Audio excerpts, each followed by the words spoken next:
Saudara, momentum HUT ke-20 Provinsi Sulawesi Barat, PJ Gubernur Sulbar, Bahtiar Baharudin berkomitmen akan mengutamakan pembangunan objek wisata dan peningkatan perekonomian masyarakat sebagai daerah penyangga IKN. Inovasi akan dilakukan dengan melakukan berbagai terobosan dan menggerakkan segala potensi, baik dari sisi perkebunan, perikanan, maupun kekayaan budaya. Pada peringatan HUT ke-20 Sulawesi Barat, PJ Gubernur Bahtiar Baharudin berkomitmen akan menjadikan Provinsi Sulawesi Barat sebagai penyangga IKN dari berbagai potensi yang dimiliki, mulai dari sektor pertanian maupun perikanan dan juga kekayaan budaya yang ada di Sulawesi Barat.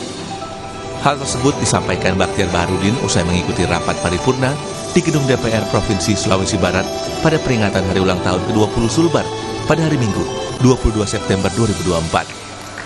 PJ Gubernur Bahtiar Baharudin menambahkan, penetapan IKN di wilayah Kalimantan Timur menjadi keberuntungan tersendiri bagi Sulawesi Barat, sebab segala jenis kebutuhan di IKN bisa disuplai dari Sulbar. Keberadaan IKN yang bersebelahan dengan Sulbar juga harus dijadikan momentum untuk memajukan daerah dan mesejahterakan masyarakat. Kita juga sudah menetapkan rencana pembangunan Sulbar tahun depan. Bersyukurnya lagi, pas kita ulang tahun 20, IKN beroperasi. Ini benar-benar di luar prediksi, di luar rencana kita. Allah Maha Baik sama kita semua.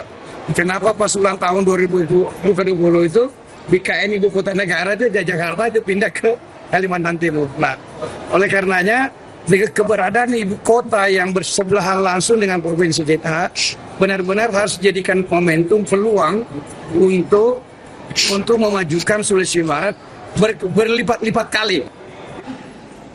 Pada peringatan HUT ke-20 Sulbar turut dihadiri sejumlah tokoh pembentukan Provinsi Sulawesi Barat, para mantan gubernur, forum komunikasi pimpinan daerah, dan dimeriahkan tarian khas Sulawesi Barat.